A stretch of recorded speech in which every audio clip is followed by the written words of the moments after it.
Assalamu alaikum. I will tell you today a very important story.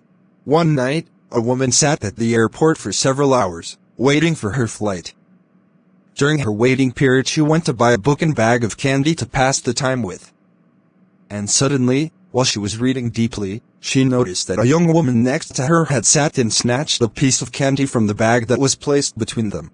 But she decided to ignore the first time that she was disturbed while eating the candy, and this young woman shared with her the food from the bag. That's when she really started to get angry. Then she thought to herself, saying, if I hadn't been polite, I would have met this behavior severely.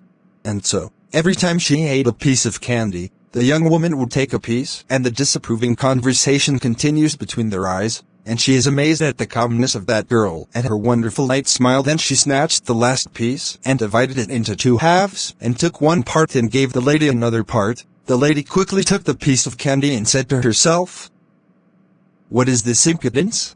Moments later, I heard the announcement of her flight time, so she collected her luggages while she was angry, and went to the boarding gate without looking behind her to the seat of that insolent thief. After she got on the plane and enjoyed a beautiful quiet session, she wanted to put her book, which she was about to finish, in her bag, and here was the thunderbolt. She found a bag of candy in the bag, and she began to think that she was the insolent one. She was eating from the quiche of the polite young woman who did not scold her and didn't look at her except with all politeness and kindness.